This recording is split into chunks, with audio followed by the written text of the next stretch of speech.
자, 렉처 5번 모델링 커넥션 모델링에 대해서 설명을 하겠습니다. 자, 이번 장에서는 커넥션과 관련된 내용들을 볼 텐데요.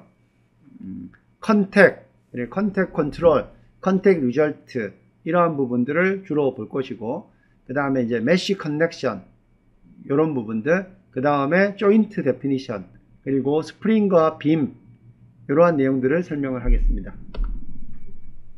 자, 접촉은 우리가 이전에 조금 내용들을 이미 공부를 했었습니다. 이 장에서는 아주 비선형 관련해 가지고 복잡한 내용 이외에 우리가 구조해석할 때 필요한 내용들을 한번 설명을 하겠습니다.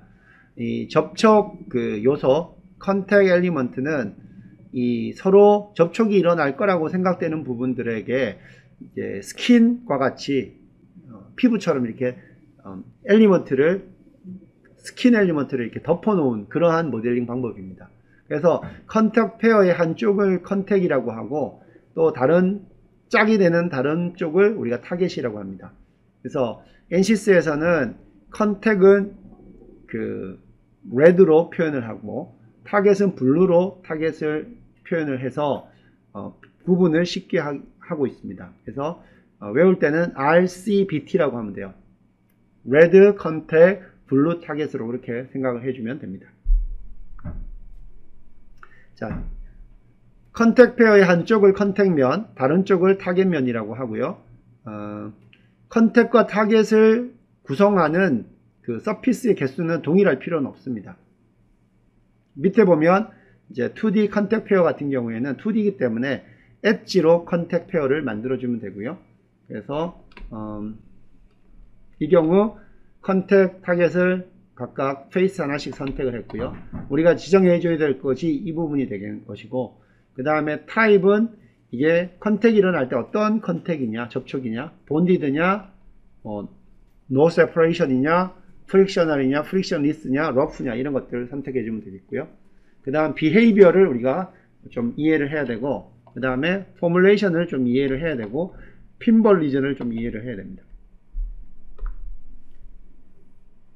자, 접촉 영역, 컨택 리전은 예전에는 일일이 사용자가 어떤 부분이 컨택이 일어날지를 하나하나 다 모델링을 해줘야 되기 때문에 사실 접촉 모델링 방법, 모델링이 정말 까다롭고 불편하고 어려웠습니다. 근데 이제 CAD 기술이 많이 발전하면서 NCS에서도 CAD 모델을 여러분들이 임포트를 해올 때 자동적으로 어디에서 접촉이 일어날 건가를 미리 디텍션을 해가지고 이 미케니컬에서 컨택 부분들을 자동으로 만들어 줍니다. 우리가 이제 해야 될 부분들은 밑에 나오는 것처럼 컨택이 일어나지 않는다를 판별할 수 있는 톨러런스 정도의 값을 우리가 지정을 해주면 자동으로 컨택 페어들을 만들어 줍니다. 그래서 톨러런스가 너무 타이트하게 있으면 컨택이 일어나지 않는 부분까지 컨택면이 만들어지고요.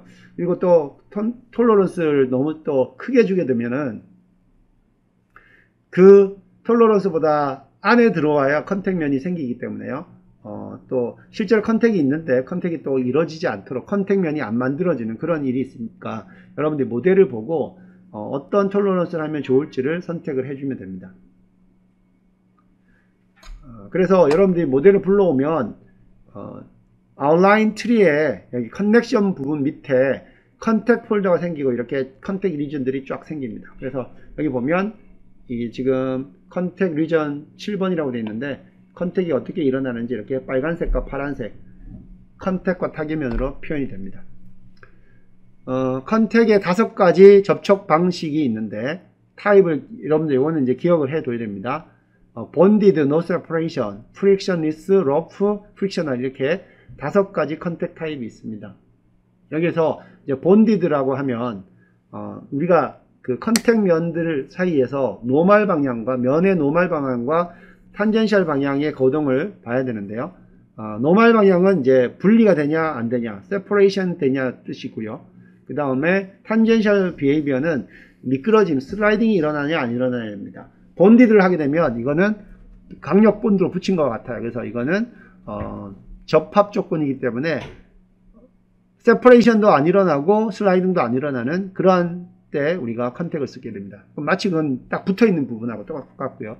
노 세퍼레이션은 슬라이딩은 일어나도록 허용이 되는데 갭은 발생하지 않는다는 뜻이 되겠고, 프릭션리스는 이제 마찰이 없는 그러한 상황이 되기 때문에 세퍼레이션도 일어나요. 갭도 발생할 수가 있고 슬라이딩도 일어날 수가 있는데, 슬라이딩이 일어날 때 마찰 역이 없는 상태로 슬라이딩이 일어납니다. 로프는 이게 슬라이딩은 안 일어나고요, 갭만 허용됩니다. 그 다음에 프릭션리스하고 똑같은데 탄젠셜 비헤이비어에서 슬라이딩이 일어날 때 거기서 마찰 계수 때문에 마찰력이 생깁니다. 그런 차이가 있어요. 해석적으로는 본디드하고 노 세퍼레이션은 이게 리니어 해석으로 해석이 되고요. 그 다음에 나머지 세 개들은 비선형 해석으로 진행이 됩니다. 그래서 그 부분들을 기억을 해줘야 돼요. 그래서 여기 나오는 타입 5가지는 여러분들 기억을 해줘야 됩니다. 이 아웃라인 트리에서 커넥션에서 접촉 옵션이 선택되면 이 설정된 파트들이 쉽게 보여지도록 접촉 파트를 제외한 나머지 파트들은 반투명 상태로 나타나게 됩니다. 그리고 접촉면들은 식별이 편하도록 그 RCBT 그 색깔 기준으로 나타나게 됩니다. 여기 보면 오직 컨택면들만 보이고요, 나머지는 다 투명 처리가 됩니다. 그리고 바디 뷰라는 게 있어요. 바디 뷰라고 하면, 자, 여기서는 이 뷰 부분에 바디 뷰가 있는데, 이렇게 되면 컨택 페어에 대해서 컨택 바디하고 타겟 바디를 따로따로 이렇게 보여줍니다. 그래서 어디가 그 컨택이 일어나는지 볼 수가 있고, 또 싱크 뷰라고 하면 여기서 이렇게 움직이게 되면 뷰 포인트들이 계속 동일하게 움직여줍니다. 자, 그리고 사용자가 더 그 조립체들의 그 각각의 파트들을 더 잘 이해하고 보기 쉽게 하기 위해서 Explode라는 기능을 지원합니다. 자, 슬라이더를 이용해서 각 파트들을 분리 수정할 수가 있고요. 사용자는 좌표계만 선택해주면 우리가 이거를 쭉 슬라이드를 옮기면 이게 파트들이 이렇게 쭉 분해되는 형태로 보이게 됩니다. 자, 컨택에서 모델을 쉽게 알아보기 위해서 이 이름을 기반으로 이렇게 필터링을 할 수가 있을 뿐만 아니라요, 하중 경계 조건 또는 네임드 셀렉션을 위해서 이 랜덤 이렇게 해서 색깔대로 다 달리 할 수 있는 그런 기능까지 있습니다.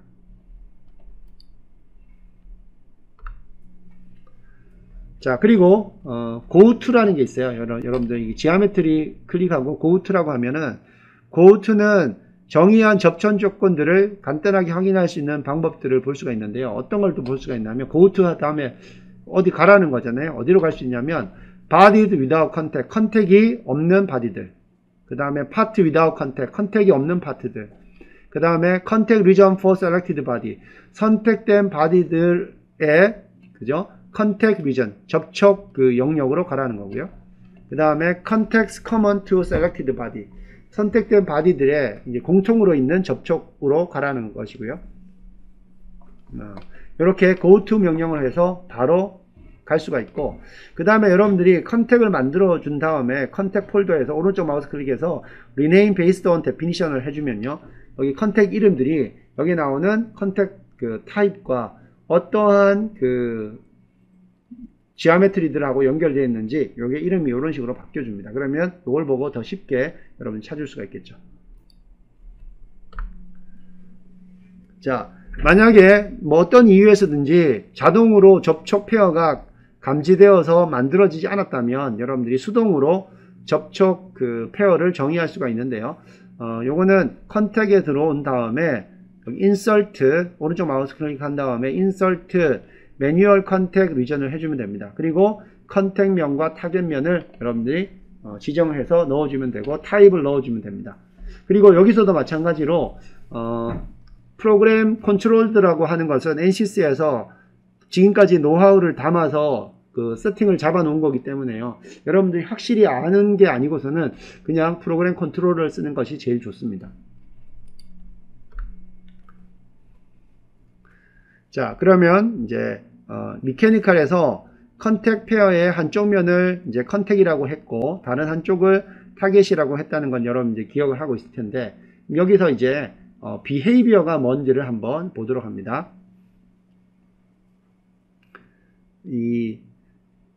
기본적으로 이제 미케니컬은요, 그 오토 에이시메트릭을 합니다. 여기 이 비헤이비어에서 여기 데피니션 밑에 컨택의 데피니션 밑으로 오면 비헤이비어가 있는데, 여기 이제 프로그램 컨트롤러 되어 있는데요. 프로그램 컨트롤러라는 거는 내부적으로 오토 에이시메트릭이라는 비헤이비어를 선택합니다. 요거는 뭐냐면요, 원래 그 컨택이라는 건 뭐냐면 이 심메트릭 컨택을 씁니다. 여기 나오는 비헤이비어가 심메트릭이에요. 그건 뭐냐면 이쪽 컨택, 이쪽 타겟 또는 이쪽 타겟, 이쪽 컨택이라고 이렇게 가정을 두 개를 하는 거죠. 그리고 기본적인 컨택은 컨택면이 타겟면을 침투를 못하는 겁니다. 그렇게 되면 한쪽을 컨택이라고 하고 한쪽을 타겟이라고 하면 컨택이 타겟을 침투하지 못하기 때문에 요거를 쌍을 두 번 이렇게 바꿔요. 이쪽을 한 번은 컨택, 한 번은 타겟이라고 하면 이 두 개의 면이 서로 침투를 못하는 그러한 완벽한 조건이 되는 거죠. 그렇게 모델링 하는 걸 가지고 심메트릭 그 비헤이비어라고 하고요. 에이시메트릭 컨택이라고 하면은 아예 그냥 한쪽만 모델링 하는 겁니다. 한쪽은 이제 타겟으로 두고 한쪽은 컨택으로 주고, 여기 왼쪽에 있는 컨택이 타겟을 침투하지 못하는 이런 식으로 이제 모델링 하는 거예요. 그럼 장점이 뭐냐면 이거는 정확해요. 양쪽 다 침투를 못하기 때문에 수치적으로 정확한 것이고, 대신 두 번 해석해야 되는 거죠. 그 두 번 검토를 해야 되는 거예요. 컨택하고 타겟을 바꿔서 해야 되기 때문에 조금 더 계산량이 더 많고요. 에이시메트릭은 이 지금 세팅된 것이 컨택과 타겟이 정확하다고 하면, 제대로 된 거라고 하면은 시간이 더 계산량이 단축되겠죠.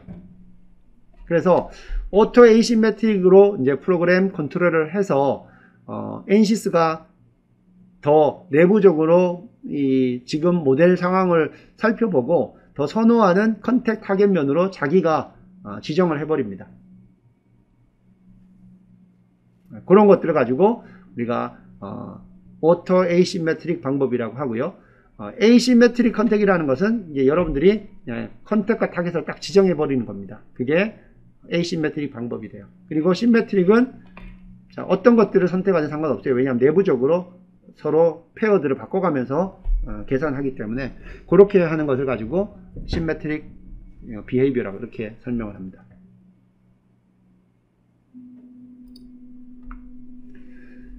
자, 그 다음에 비선형 접촉 타입은요, 인터페이스 트리트먼트를 가지고 있어요. 여기 보면 비선형으로 되어 있는 프릭션리스나 프릭셔널, 러프 같은 경우는 밑에 인터페이스 트리트먼트라는 옵션을 가지고 있는데요. 요거는 뭐냐 하면 컨택면과 타겟면이 있을 때 이게 형상적으로 CAD상에서 완벽하게 이게 딱 접촉할 수 있도록 우리가 모델을 만드는 게 불가능하거든요. 그래서 어떤 경우에는 실제로 좀 떨어져 있도록 CAD가 만들어져 있는 경우도 있어요. 근데 우리가 add offset을 주게 되면 그 초기 상태를 우리가 변경할 수가 있다는 거죠. 여기 실제로 이렇게 떨어져 있는 경우에 인터페이스 트리트먼트에 add offset을 하게 되면 이 컨택면을 여기에 주는 offset 양만큼 수치적으로 이걸 타겟면으로 이렇게 가져갑니다. 그러면 실제로 CAD 모델 상으로는 10mm 떨어져 있더라도 내가 여기 offset을 10mm를 주게 되면 이제 해석할 때는 여기에 딱 접촉이 일어난 상태로 해석을 하는 거죠. 자, 이런 게 이제 add offset이 되는 것이고요. 플러스를 넣으면 가까이 가고 마이너스를 넣으면 떨어집니다. 그 다음에 adjust to touch라고 하는 것은 아까 이야기한 것처럼 CAD 모델이 서로 컨택이 일어날 때 CAD상에서 이렇게 떨어져 있는 경우들이 있는데, adjust to touch라는 기능을 쓰게 되면은 엔시스가 그 떨어진 거리를 내부적으로 계산해서 자동으로 이것이 딱 접하는 데까지 그 옵셋을 해주는 그러한 기능이 adjust to touch입니다. 자, 이런 것들은 언제 사용하냐면 실제로 이제 해석을 하다 보면 접촉이 일어나 있는 상태에서 해석을 한다고는 하지만 CAD상에서 그러한 그 접촉들이 안 일어나는 경우들이 많이 있어요. 그런 경우 서로 붙어 있지 않는 경우에 한쪽 면에 하중을 가해져 버리면 그게 리지드 바디 모션들이 생길 수가 있어요. 이렇게 하중들이 전달 안 되고 그냥 그 모델이 튕겨 나가 버리는 경우가 있어요. 그런 경우에 이제 수렴이 안 되고 어려워지는데요. 그때 add offset이라든지 adjust touch를 사용하게 되면 그런 문제들을 해결할 수가 있습니다. 자, 앞에서 설명했던 인터페이스 트리트먼트를 이용해 가지고 요게 이제 프레스 핏이라고 해요. 아빗 모델링이에요. 뭐냐면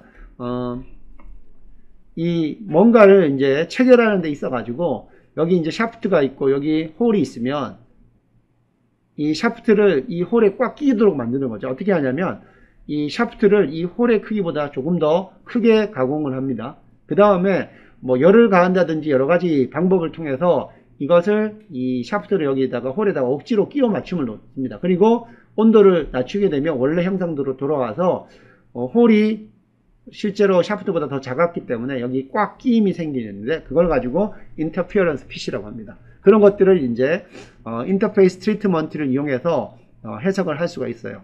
처음에 이제 만들 때 CAD를 만들 때 홀과 여기 샤프트의 크기를 똑같은 치수로 만들어요. 그리고 해석을 할 때는 이제 어떻게 하냐면 여기 옵셋을 주는 거죠.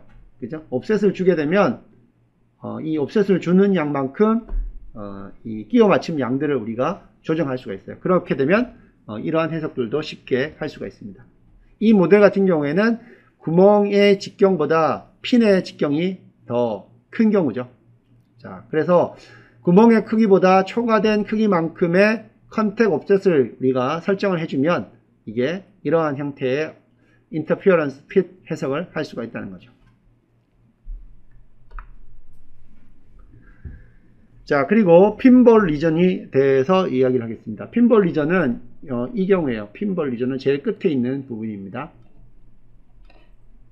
핀볼 리전은 이 컨택에서 파 필드 또는 니어 필드의 그 접촉 상태를 구분 짓는 그러한 내용이에요. 그래서 핀볼의 주요 목적 같은 경우는 갭이 있는 파트 사이의 접촉 문제를 풀 때 효율성을 제공하도록 이렇게 사용하는 겁니다. 그래서 이 핀볼 리전, 어떤 여기 같은 이 볼 같은 형태를 우리가 지정을 해가지고 이 핀볼 리전 안에 들어오면 이 핀볼을 지정해가지고 어떤 컨택에서 이 핀볼을 지정을 해서 이 컨택과 타겟면이 이 핀볼 리전 안에 이 볼 안에 들어와 있는 경우에는 이제 그 접촉 상태가 서로 계산을 해서 얘네들이 접촉을 할 수도 있고 안 할 수도 있기 때문에 계산을 하게 되고요. 만약에 그 핀볼 리전 바깥으로 있으면 아예 그 컨택면들끼리 해서 그 해석조차 하지 않는 그러한 것들을 그때 사용하는 영역이 되겠고요. 또 하나는 어떻게 할 수가 있냐면 실제로 이 컨택하고 타겟이 붙어 있지 않은데 본디드라고 이렇게 우리가 모델링을 해야 되는 경우들 있어요. 하다 보면 자, 그런 경우에는 이 핀볼을 크게 해서 실제로 붙어 있지는 않지만 그 갭보다 더 큰 핀볼을 만들어서 본디드를 하게 되면 그 타겟과 그리고 그 컨택 면들이 실제로 본디드처럼 이렇게 거동을 하도록 이렇게 해줄 수가 있어요. 그런 경우에 이 핀볼 리전을 사용합니다. 컨택 그 접촉 상태, 즉 볼 때 오픈되어 있는 경우가 있고 그 열려 있는 접촉 상태라고 하고요. 그 다음에 클로즈라고 합니다. 클로즈, 닫혀 있는 상태로 되는 거죠. 오픈 상태는 그 컨택과 타겟이 접촉이 안 되는 상태가 되는 것이고, 그 다음 클로즈드라는 것은 이제 닫혀 있는 상태가 되는 거죠. 그 다음에 오픈이면, 자, 여기 접촉 상태 한번 잘 보세요. 접촉 상태는 이제 오픈이 있고 클로즈가 있는데, 오픈이라고 하면 접촉면들이 떨어져 있는 걸 나타내는 것이고, 클로즈는 이제 붙어 있는 걸 나타내는데, 오픈에도 두 가지 오픈이 있어요. 뭐냐면 far open과 near open이 있어요. near open은 접촉이 떨어져 있긴 하지만 가까운 위치에 있다는 뜻이 되겠고, far open은 이거는 접촉이 떨어져 있는데 그 타겟면과 컨택면이 멀리 떨어져 있는 그러한 게 돼요. 그러면 그거를 이제 구분하는 것이 어떻게 되냐면 바로 이 핀볼 크기가 됩니다. 그래서 핀볼 영역 안에 있으면 그거는 오픈되어 있어도 니어 오픈이 되는 것이고요. 그 다음 파 오픈은 핀볼 영역 바깥에 있는 경우에 바로 이 파 오픈이 됩니다. 자, 그래서 핀볼 영역으로 봤을 때 이 핀볼 영역의 아웃사이드는 파가 되고요. 그 다음에 핀볼 영역 인사이드에서는 니어 슬라이딩 스티킹이 됩니다. 그죠? 선형 접촉에서도 마찬가지로 이 니어 슬라이딩 스티킹 요거는 핀볼 안쪽에 있는 게 되는 것이고, 그 다음에 오픈은 이제 핀볼보다 더 큰 바깥쪽에 있는 경우가 되는 거죠. 그래서 아까 설명한 대로 핀볼 리전 밖에 있는 접촉에 대해서는 아예 그 접촉 관련되는 계산을 하지 않기 때문에 계산량을 줄일 수가 있고요. 이제 그 핀볼 영역 안쪽으로 들어왔을 때만 접촉 관련되는 계산을 하기 때문에 계산적인 효율성을 조금 높일 수 있습니다. 그래서 이제 핀볼은 이게 컨택에 있어서 파 오픈이냐 또는 나머지 뭐 니어 오픈이냐 클로즈냐 이런 것을 구분하는 그러한 방법이라고 이렇게 생각을 하면 됩니다.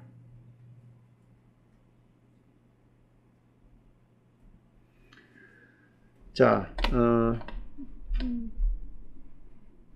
다음으로 넘어가 보면요.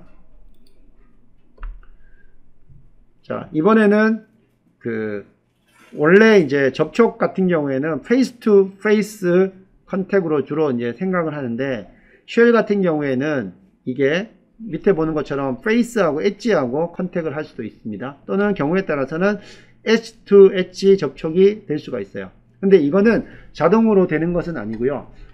컨택 부분으로 와서 컨택 부분의 디테일즈를 보면 여기 페이스하고 페이스의 컨택을 yes, 또 페이스 엣지가 있습니다. 이 부분을 yes로 해줘야 이런 부분이 자동으로 검색이 되고 그리고 자동으로 생성이 됩니다. 자, 자동 쉘 접촉은 이제 비활성화가 되어 있기 때문에 설명한 대로 엣지 투 페이스 투 엣지, 엣지 투 엣지 이런 것들은 여러분들이 활성화를 시켜야 되고요. 그 다음에 접촉이 이제 중복되지 않도록 프라이어리티를 여러분들이 설정을 가능합니다. 여기 보면 프라이어리티. 자, 그래서 include all 모든 것들을 다 여기 접촉 관련되는 엣지나 페이스를 다 해서 할 거냐, 아니면 뭐 이 프라이어리티에서 그 부분에 대해서 이제 지정을 해서 접촉이 중복되지 않도록 그렇게 할 수가 있습니다. 자, 그리고 서피스에 대해서 접촉 조건을 설정 시 알아야 될 게 있는데요. 이 쉘이라는 그 서피스를 이제 메쉬로 해서 만드는 요소 같은 경우에는 그 포지티브 면과 탑 면과 바텀 면이 있어요. 그래서 컨택이 일어날 때 볼륨 같으면 어떤 면과 어떤 면이 컨택이 일어난다 우리가 쉽게 알 수가 있는데요. 이 쉘 엘리먼트 같은 이제 두께가 없는 그러한 지오메트리에 대한 부분에 대해서 컨택을 하게 되면은 그 서피스의 탑면이냐 바텀면이냐 어떤 것이 컨택을 일으키는 면이냐 이런 것들을 지정을 해줘야 됩니다. 그래서 그런 것들을 확인하는 방법은요, 서피스로 되어 있을 때 그 서피스를 딱 찍었을 때 이 밝은 초록색으로 보이는 이 면이 바로 탑면이 되고 그 반대쪽 면이 바텀면이 됩니다. 그래서 이러한 그 서피스 모델을 가지고 여러분들이 그 컨택을 하게 되면요, 이 서피스 모델에 대해서 그 두께를 보이도록 출력을 해서 여기 컨택 면에서 이 갭이 있는지 없는지 그런 것들을 확인할 필요가 있습니다. 자, 그래서 설명한 대로 서피스 접촉에 대해서는 디테일즈 뷰에서 디테일즈 창에서 접촉의 탑면이냐 바텀면이냐를 선택을 해줘야 돼요. 이걸 한번 보면, 자, 본디드 서피스 바디 투 서피스 바디, 서피스 바디끼리에서의 본디드 접촉을 모델링 하고 있는데요. 컨택하고 타겟을 다 이렇게 페이스를 선택을 했습니다. 자, 그러면 컨택하고 타겟 쪽의 페이스에서 탑면이나 바텀면이냐 이거를 선택을 해줘야 된다는 거죠. 자, 두 개가 컨택이 일어나려고 하면 바깥쪽에는 이 안쪽에 있는 부분이 컨택이 돼야 되고요. 이 부분이고요. 그 다음에 안쪽에 있는 서피스 같은 경우는 바깥면이 컨택할 때 관련되는 면이 되어야 실제로 컨택이 일어나겠죠. 그리고 쉘 thickness 이펙트는 쉘이 이제 두께를 가지고 있기 때문에 그 효과를 컨택에서 반영할 거냐 안 할 거냐 그런 것들을 우리가 넣을 수가 있습니다.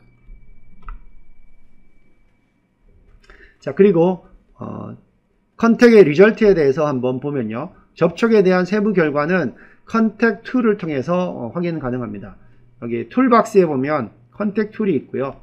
자, 그 컨택 툴을 선택을 해주면 밑에 그 접촉면을 직접 선택할 수도 있고, 또는 이 워크시트에서 접촉들이 쭉 정의되어 있는 것들에서 선택할 수가 있습니다.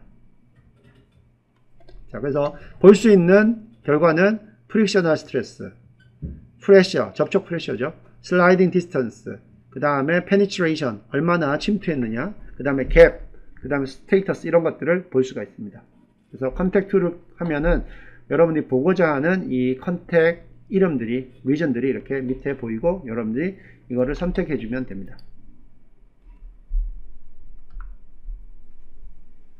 그리고 하나 기억을 해야 될 것은 컨택 리절트를 볼 때는요, 컨택 타겟 면 중에서 컨택 면에서만 접촉의 결과들이 진행이 됩니다. 그래서 접촉 컨택 툴에 대해서 결과를 보려고 했는데 결과가 안 보인다고 하는 경우들이 있어요. 자, 이 경우에 보면 지금 컨택 면에서 보려고 봤는데 여기 프레셔가 0으로 나오죠. 이 이유는 왜 그러냐면 지금 보이는 면이 컨택 면이 아니어서 그래요. 자, 그러면 이 컨택 면이 될지 타겟 면이 될지가 어떻게 결정되냐면, 아까 비헤이비어를 설명할 때 오토 에이시메트릭 컨택이라는 경우에는 요거는 엔시스가 자기가 알아서 컨택과 타겟을 결정을 해버립니다. 그래서 우리가 처음 컨택하고 타겟을 지정해 놓은 대로 실제로 컨택하고 타겟이 생성될 수도 있고요. 아니면 엔시스가 보고 이거는 반대로 하는 게 더 낫겠어 라고 하면은 컨택하고 타겟이 내부적으로 바뀌어 버립니다. 그런 경우에는 내가 컨택면을 본다고 보지만 여기 결과가 실제로는 그 오토 에이시메트릭 컨택 때문에 이게 타겟면이 돼서 결과가 안 나올 수도 있어요. 자, 이 예시에서는 기존의 컨택 타겟이 솔버에 의해서 뒤바뀐 상태가 됩니다.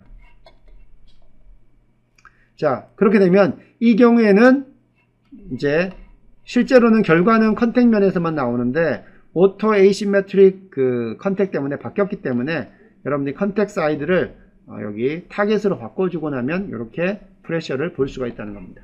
자, 이걸 기억을 해줄 필요가 있겠고요. 그 다음 스팟 웰드입니다. 스팟 웰드는 점용접을 쉘 파트 사이에서 모델링 해주는 거고요.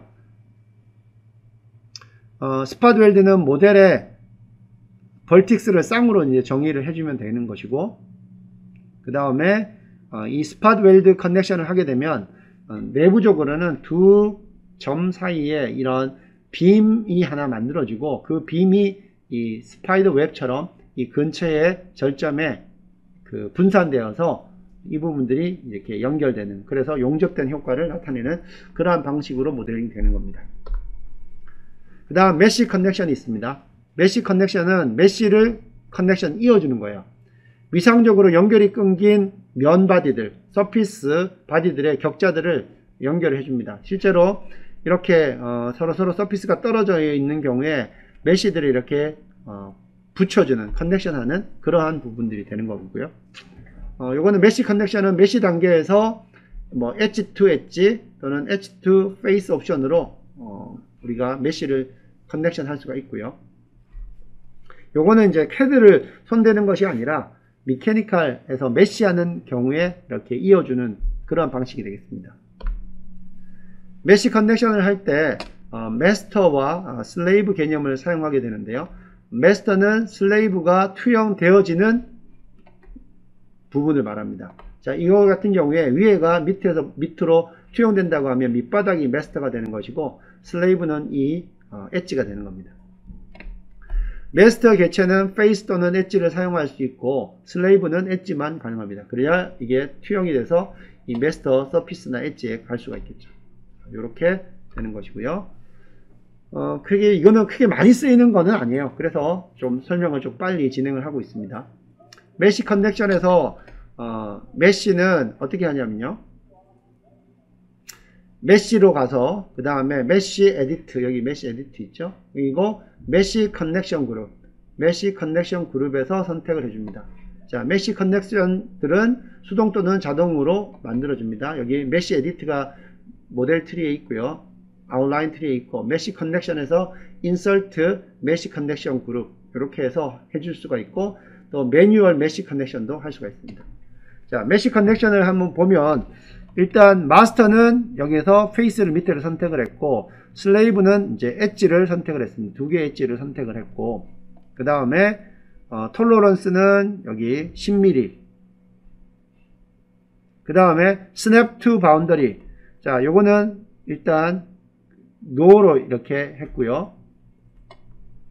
자, 경계에 대해서 스냅핑을 해서 슬리버 리전을 피하려면 여기 스냅 투 바운더리를 yes를 쓰면 된다는 거예요. 자, 여기 이 투영을 시키기 때문에 하다 보면 기존에 있던 그 아주 메시 옆에 아주 얇은 그러한 메시들이 만들어질 수 있기 때문에 그걸 피하기 위해서는 스냅 투 바운더리를 하면은 기존에 있는 메시를 이렇게 사용하기 때문에 yes로 해주면 그런 부분들을 피할 수 있다, 그런 뜻이 되겠습니다. 그 다음에요, 노드 머지가 있어요. 노드 머지는 말 그대로 이미 만들어진 절점들을 위치상으로 아주 근접하게 있는 노드들을 하나의 노드로 묶어버리는 겁니다. 이것도 마찬가지로 메시 에디트, 노드 머지 그룹 이쪽에서 선택을 할 수가 있고요. 노드 머지는 이미 생성된 격자의 절점들을 병합하는 그러한 기능이 되겠고, 메시 에디트에서 여러 개의 노드 머지 그룹들을 추가해서 만들 수가 있습니다. 하는 방법을 보면요. 자, 메시 에디트에서 노드 머지 그룹에서 인설트 노드 머지 그룹을 하게 되면, 자, 노드 머지 그룹을 하게 되면 메소드는 오토매틱 노드 머지, 자동으로 노드를 머지하게 되는데요. 여기 보면 모든 바디에 대해서 3mm 톨러런스 안쪽에 들어오는 것들은, 자, 엣지 사이에서 3mm 그 이내로 들어오는 것들은 다 노드를 머지해 버려라, 이렇게 되는 것이고, 그 다음에 여기서는 이제 노드 머지 같은 경우에는 한 엣지, 마스터 슬레이브에 있는 엣지들이 톨러런스 4.5 이내에 들어오게 되면 그 노드들을 머지해 버려라 하는 게 됩니다. 이런 것들은 이 동일한 형상들이 반복되는 경우에, 그죠? 반복되는 면들의 그 메시들을 이전 반복되는 거에 반대면하고 이제 또 그 다음에 반복될 거의 시작면하고 메시를 거의 같게 만들어 놓은 다음에 그것들을 각각 메시를 한 다음에 노드 머지를 해버리면 그 부분들이 연결이 됩니다. 그런 경우에 많이 쓰고, 요거는 이제 그 PCB 판 있죠. 거기에 그 조인트, 솔더 조인트 해가지고 우리 들어가는 이렇게 볼같이 생긴 것들 있잖아요. 그런 것들을 모델링 할 때 이런 기법들을 많이 사용합니다. 그 다음에 커넥션 워크시트라고 해서 이 커넥션 워크시트는 사용자가 모델에 설정한 커넥션들을 쭉 정리를 해서 확인할 수 있도록 해주는 그러한 워크시트가 됩니다. 그래서 이러한 내용들, 컨택 정보들이 쭉 나오고, 조인트 정보들, 그리고 커넥션 매트릭스 해가지고 어디하고 어디가 어떠한 걸로 지금 연결이 되어 있다, 이런 것들을 다 보여줍니다. 커넥션 워크시트 하면은 아래와 같이 환경 설정을 통해 제어가 가능하고요. 이 설정 제어 창은 워크시트를 기본으로 해서 나타나지만 show hide preference로 언제든지 활성화 비활성화 할 수 있고, 여기 왼쪽은 컨택이냐 조인트냐 이런 것들을 정보 활성화 여부를 선택해 주는 거고, 이 오른쪽에 있는 것들은요, 커넥션 매트릭스 섹션에 나타낼 수 있는 내용들, 그리고 커넥션 그 타입들, 이런 것들을 선택해 줄 수가 있습니다. 밑에 내용에 보면은 컨택과 위에는 컨택이고 밑에 조인트의 인포메이션들이 쭉 나와 있고요. 조인트 DOF 체커라는 부분이 있는데 요거는 나중에 지금 아직까지 배우지는 않았는데요. 그 컨택 이외에 우리가 조인트 커넥션이 있는데 그것을 사용하는 경우에 실제로 그 프리 자유도, 그러니까 프리 DOF가 몇 개가 되는지 그런 것들을 계산해 주는데 그걸 우리가 활용해서 해석에 활용을 합니다. 일단은 위에 있는 컨택 인포메이션들, 네임들하고 타입이 뭔지, 그 다음에 이 옵션들이 각각 얼마 값을 가지고 있는지 이런 것들을 보여줍니다. 그 다음 이 커넥션 워크시트에서 이 커넥션 매트릭스가 있는데요. 왼쪽 그리고 위쪽에 이제 다양한 커넥션 상태를 이제 색상으로 보여줍니다. 여기 보면 이제 펌프 하우징, 임펠러, 풀리, 샤프트라는 이제 파트들이 있고 이걸 이렇게 매트릭스 형태로 행과 열로 했습니다. 그러면 여기에는 이제 펌프 하우징에서 나오는 커넥션들, 요거는 임펠러하고 펌프 하우징하고 나오는 커넥션들, 이렇게 어떤 커넥션들인지 쭉 설명을 해주고 있어요. 자, 그리고 커넥션 매트릭스는 부분적으로 과구속 상태를 찾는 데 유용하게 사용될 수가 있고요. 자, 여러 개의 커넥션 타입이 감지되면 매트릭스에 이렇게 표시가 됩니다. 여기 보면 멀티플 커넥션 타입이라고 해서 나오는 부분이 여기 빨간색 있죠.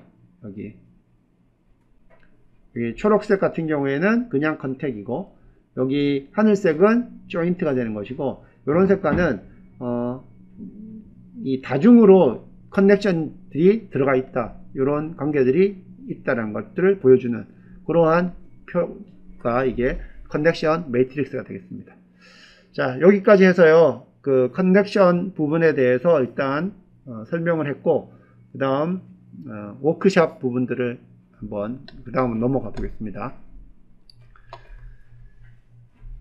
자, H 조인트 데피니션에 대해서 설명을 하겠습니다.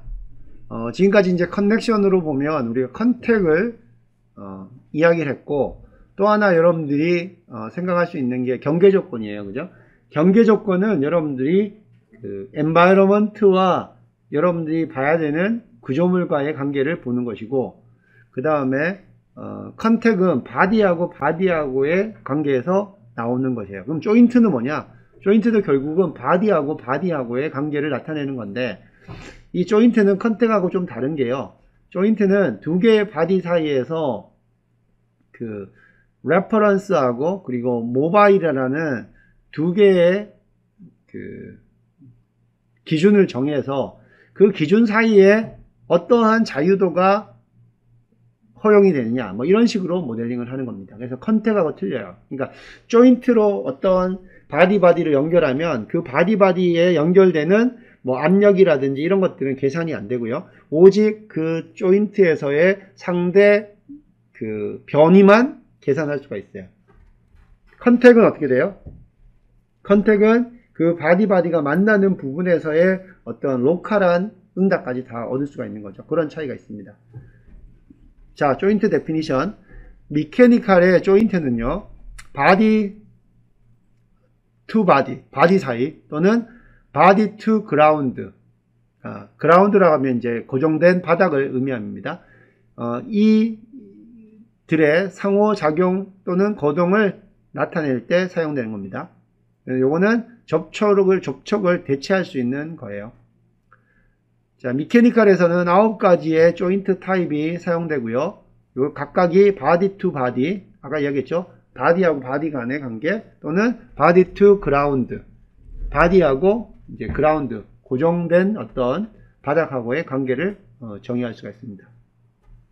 조인트는요, 레퍼런스하고 모바일로 표시가 됩니다. 레퍼런스는 R, 레드로 표현이 되고, 모바일은 이게 블루로 됩니다. 그래서 이것도 RR BM, 그죠? 그래서 레드 레퍼런스, 블루 모바일, 이렇게 생각을 해주면 될 겁니다. 자, 그림에 나오는 거는요, 기준 좌표계에 의해서 조인트에 대한 자유도를 나타내는데, 요거는 레볼루트 조인트예요. 레볼루트 조인트라는 거는 이 모바일과 레퍼런스 기준 사이에서 어떤 정의되는 좌표계 중에 로테이션 Z만 허용되는 거예요. 나머지 방향으로는 그 조인트들이 서로 그 상호 운동을 하지 않고 변형을 하지 않고 오직 로테이션 Z로만 변형할 수 있는 겁니다. 이때 여기 보면 이 자유도들은 주어진 이 좌표계 코디네이트 시스템 기준으로 회색으로 두어진 것들은 다 이 움직임이 없는 고정 자유도가 되겠고요. 여기서 파란색으로 되어 있는 RZ만 이제 허용된다는 그런 뜻이에요. 그러면 레볼루트 조인트를 쓰게 되면 두 개의 바디들은 항상 그 조인트에서 회전만 가능한 겁니다. 자, 실제로 이러한 그 조인트에 대해서 좀 고급스러운 내용들은요, 리지드 바디 다이나믹스를 통해서 배우게 되는데, 여기서는 좀 기본적인 조인트에 대해서만 어떻게 사용하는지 설명을 좀 하고 넘어가겠습니다. 자, 레볼루트입니다. 레볼루트는 이 회전 자유도만 허용하는 그러한 조인트가 됩니다. 앞에서 설명했던 것처럼, 자, 이 부분이 어떤 다른 바디하고 연결된다고 했을 때 여기 나오는 코디네이트 시스템, 레퍼런스 코디네이트 시스템 기준으로 자, G축의 회전만 허용되고 나머지 방향으로는 이게 다 구속됩니다. 그리고 레퍼런스 코디네이트 시스템은 여기 나오는 상세 설정창과 그래픽 화면으로 다 확인이 가능합니다. 자, 이 부분을 보면 지금 어떻게 했나 하면 body to ground 해가지고 여기에 나오는 것들이 어떤 그라운드 고정된 부분을 기준으로 해서 어떤 좌표계가 있고 그걸 기준으로 Z축으로만 회전하는 그런 상태를 나타내고 있어요. 그래서 레볼루트 조인트고요. 레퍼런스 돼 있고, 레퍼런스는 여기 나오는 그라운드에 있는 어떤 좌표계가 되는 것이고, 그 다음에 모바일면은 이 로우 프렌즈 부분의 이 면이 바로 그 모바일 부분이 되겠습니다. 이런 식으로 모델링을 합니다. 컨택은 RCBT, 레드 컨택, 블루 타겟이 되는 것이고, 그 다음에 조인트는 RRBM에서 레드 레퍼런스, 그 다음 블루 모바일, 이렇게 여러분들이 기억을 해두면 되겠어요. 그 다음에 스프링과 빔이라는 것들을 쓸 수가 있는데요. 스프링과 빔도 마찬가지로 바디 투 바디, 그러니까 바디하고 바디 간의 스프링으로 연결할 수도 있고, 또는 바디 투 그라운드, 어떤 바닥면에 대해서 바디하고 연결할 때 빔하고 스프링을 쓸 수가 있습니다. 스프링과 빔은 이 커넥트 메뉴에서 찾을 수가 있고요. 자, 커넥트 부분에 보면 이 스프링 있고 빔이 있습니다. 그 다음에 바닥 구속 위치는 그 바닥 위치에서 코디네이트 시스템입니다. 그래서 코디네이트 시스템을 기준으로 해서 여기 바디 그라운드를 정의를 해주면 되고요. 스프링과 빔은 리모트 컨디션 형태이고, 그 다음 비헤이비어와 핀볼 리전은 이건 조정할 수가 있는데 이거는 뒤에 나오기 때문에 그때 더 이야기를 하도록 하겠습니다. 여기 비헤이비어는 리지드 또는 뭐 디포머블 이런 것들로 해줄 수 있어요. 바디 간에 이제 어떤 뭐 토셔널 스티프니스라든지 또는 롱지튜디널 스티프니스를 여러분들이 부여하고 싶으면 이 스프링을 해주면 되고요. 빔은 그냥 말 그대로 그 두 개의 바디 사이에 그 지정하는 크기의 그 빔 엘리먼트가 연결된다고 생각하면 됩니다. 자, 이런 것들을 있죠. 스프링. 자, 스프링은 기본적으로 자유 상태, 즉 이 스프링에는 프리 텐션 같은 것들이 없는, 프리로드가 없는 그런 상태를 가정하고요. 스프링의 비헤이비어는 일단 길이 방향으로 인장과 압축입니다. 그래서 인장 쪽하고 압축 쪽하고 같은 스프링 개수를 가지는 것이고요. 여기 보면 스프링에 롱지튜디널 댐핑을 넣을 수가 있어요. 댐핑 효과까지 넣을 수가 있고, 그 다음에 그라운드하고 관련된 스프링의 조건은 해당 위치에, 그 그라운드 위치에 여러분들이 좌표계를 하나 만들어 줘야 됩니다. 좌표계. 그리고 프리로더는 여기 나오는 프리로드, 이게 초기에 스프링 우리가 인장력을 줄 수도 있잖아요. 그때는 프리랭스 뿐만 아니라 하중값으로도 넣을 수가 있어요. 여기 보면 프리로드를 로드나 프리랭스로 넣을 수가 있다는 거죠.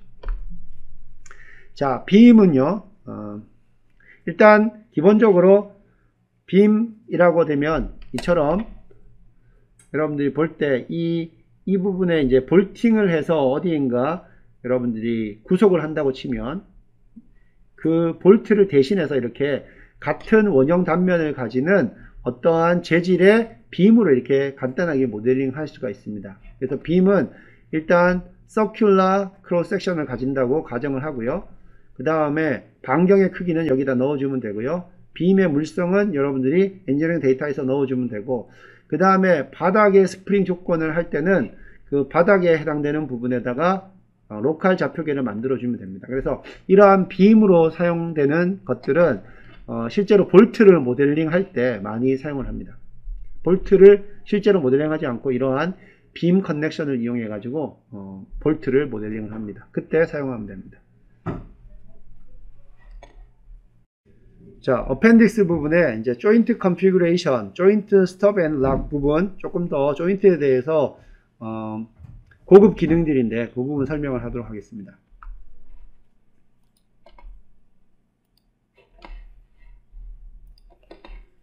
자, 조인트 컨피규레이션은요, 이 메뉴에서 여기 있어요. 조인트 부분에 컨피규어가 있는데, 이 조인트의 초기 상태를 변경할 수가 있습니다. 만약에 레볼루트 같으면 이게 두 개의 바디가 이제 회전할 수 있는 건데, 그러면 도대체 어디에서부터 처음 시작해서 회전을 할 거냐, 이런 것들을 할 수가 있겠죠. 먼저 트리 아웃라인에서 변경하고자 하는 조인트를 선택을 합니다. 그러면 상단 툴바에서 여러분들이 컨피규어라는 아이콘을 클릭할 수가 있어요. 조인트가 이제 컨트롤 모드일 때는 이러한 여기 나오는 이 핸들러를 이용해 가지고 이렇게 드래그를 해서 초기 위치를 이렇게 바꿀 수가 있습니다. 여기 보면 이 각도들을 이렇게 변경해서 이 앵글들을 줄 수가 있죠. 여기 그러면 이제 초기 어떤 형상에서부터 해석이 되는지를 결정할 수가 있는 거죠. 그래서 이거를 configure를 써서 한다는 거 기억을 해주기 바라겠고요. 그리고 조인트 컨피규레이션은 그 조인트의 어떤 모션 효과를 테스트하기 위해서 사용되는 거고요. 컨피규어 툴의 선택을 해제하면, 이거를 선택을 해제하면 원래대로 돌아갑니다. 자, 조인트를 그러면 원래대로 돌아가기 때문에 조인트를 새로운 위치로 이동시킨 후 고정시키기 위해서는요, 조인트를 위치를 여러분들 이 델타 이러한 각도를 이용해 가지고 설정한 다음에 값을 이용해서 설정을 해서 세트 버튼을 클릭합니다. 그러면 그 해석 시 그 세팅한 위치가 시작점이 되고요. 리버트는 이전 작업을 취소할 때 컨피규어 작업을 하기 전의 상태로 돌아가게 됩니다. 조인트를 수동으로 이렇게 이 핸들러를 움직여 가지고 제어할 수도 있고요. 여기 델타에다가 값을 넣어 주어서 정확하게 여러분들이 컨트롤 할 수도 있습니다. 이렇게 되면 이 어떤 바디들, 로봇 암이라고 치면 로봇 암이 처음에 어떤 위치에서부터 이렇게 움직이느냐, 이런 것들을 해볼 수가 있는 거죠.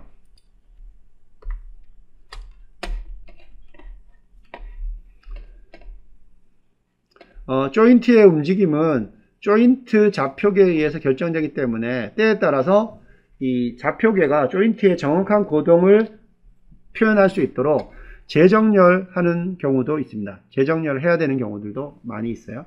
자, 그래서 해당 조인트를 선택을 하게 되면 거기에 디테일 창이 있고요. 거기에서 여기 코디네이트를 보게 되면, 자, 위에 거부터 먼저 한번 보면요. 자, 레볼루트, 크랭크트, 커넥팅 라드가 있는데, 여기에서 코디네이트 시스템, 레퍼런스에서 코디네이트 시스템을 보면 여기 레퍼런스 코디네이트 시스템이 있어요. 자, 요거를 클릭하게 되면 편집 모드 상태가 되고요. 편집 모드 상태가 되면 여기에서 방향들을 여러분들이 이것들을 바꿔줄 수가 있어요.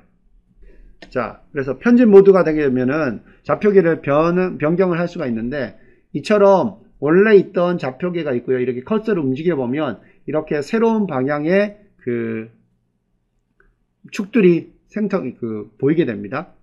자, 그러면 여러분들이 원하는 그 방향의 이 부분들을 클릭을 해주면 이제 그 방향으로 변경이 됩니다. 그래서 방향을 이렇게 편집하는 동안 네거티브 방향의 축도 나타나고요. 자, 다 선택을 하고 나서 조인트의 디테일즈에서 어플라이를 누르면 변경이 됩니다. 자, 지금 앞에 그림을 한번 보면, 자, 여기서는 지금 X가 이쪽 방향으로 되어 있고, 이 파란색이 안쪽으로, 초록색이 위쪽이었는데요. 자, 이 부분을 이제 이쪽으로 가도록 지정을 해주게 되면, 이런 식으로 앞에 있던 결과에서, 자, 앞에 있던 이 결과에서, 자, 이런 식으로 변경이 됩니다. 그래서 여러분들이 원하는 형태로 코디네이트를 변경을 해주면 됩니다. 자, 또는요, 조인트의 좌표기를 금방 설명한 대로 재설정을 할 수도 있고, 또는 이 조인트에 있는 이 밑에 조인트 정의된 거 밑에 보면 그 레퍼런스 코디네이트 시스템이 있는데, 이거를 이제 클릭을 해서 트랜스폼을 이용해서 할 수도 있습니다. 트랜스폼은 여기 위에 보면 이와 같은 그 옵셋이라든지 로테이션이라든지 플립이라든지 이런 거 있기 때문에, 자, 이런 것들을 이용해 가지고 수정하거나 생성할 수가 있습니다. 그리고 이 레볼루트 조인트하고 실린드리컬 조인트 이런 것들은요, 자유도만, 어떤 움직일 수 있는 자유도만 정의하는 것이 아니라 그 자유도에 스티프니스도 줄 수가 있고요. 그 다음에 댐핑 값도 이렇게 줄 수가 있습니다. 요거는 이제 만약에 어떤 두 개의 바디가 이렇게 회전을 하게 된다고 하면, 이 회전할 때 그냥 힘을, 아주 작은 힘을 줘도 이렇게 휙휙 움직이는 것이 아니라, 이 토셔널 스티프니스를 주게 되면 각도당 얼마의 토크를 줘야 단위 각도가 이렇게 변형이 생길 수 있는지, 움직임이 생길 수 있는지, 그런 것들을 줄 수가 있고, 또 댐핑, 토셔널 댐핑 같은 것도 줄 수가 있어요. 왜냐하면 이거는 레볼루트 회전에 해당되는 거기 때문에 이렇게 토셔널 스티프니스 댐핑들을 넣을 수가 있습니다. 그리고 밑에 부분에 쭉 보면요, 스탑이라는 게 있습니다. 스탑. 이거는 뭐냐 하면 조인트가 있으면, 조인트가 이게 막 360도 다 움직이는 게 아니라 조인트가 움직일 수 있는 각도들이 있습니다. 그런 것들을 우리가 여기 나오는 스탑에서 지정을 해 줄 수가 있습니다. 그리고 스탑이 있고 락이 있어요.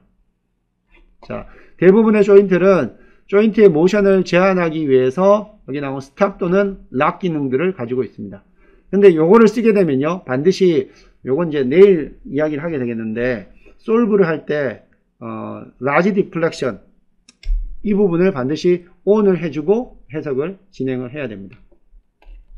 그래서 여기 보면 조인트 타입이 레볼루트, 실린드리컬, 트랜스레이셔널, 슬롯, 유니버셜, 스페리컬, 플라나, 제너럴, 부싱, 스페리컬 갭, 인플레인, 레디얼 갭, 레디얼 갭 이러한 것들이 있고요. 여기에 스탑, 락 기능들을 이제 쓸 수 있을 때 리지드 다이나믹스냐, 또는 미케니컬 APDL이냐, 또는 그 익스플리시트 다이나믹 모듈이냐에 따라서 이러한 좀 차이들이 있습니다. 어쨌든 여러분들 조인트에서 여기 스탑하고 락 기능이 있다는 것들을 기억을 해주고, 실제로 이제 모델링을 할 때 그런 부분들을 감안을 해야 되겠죠.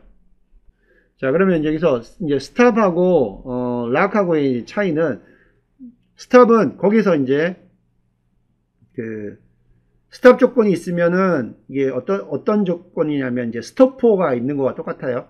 제한된 값까지 갔다가 반대 방향으로 하중이 가해지면 반대 방향으로 이렇게 움직일 수가 있네요. 거기까지 스탑이면 거기까지 변이가 생겼다가 반대 방향으로 힘이 가해지면 요거는 반대 방향으로 갈 수가 있는 거고, 스탑은. 근데 락은 뭐냐 하면 반대로 제한된 값짝이 움직이면 마치 걸쇠에 걸린 것처럼 더 이상 반대 방향의 하중이 가해진다 하더라도 움직일 수가 없는 그러한 조건이 됩니다. 그래서 이런 스탑과 락들을 이용해서 실제 그 조인트가 가질 수 있는 운동 범위를 지정함으로 해서 실제와 같은 그런 모션들을 여러분들이 모델링 할 수가 있습니다. 자, 여기까지 해서요, 조인트에 대해서 조금 더 추가적인 내용들을 설명을 했습니다.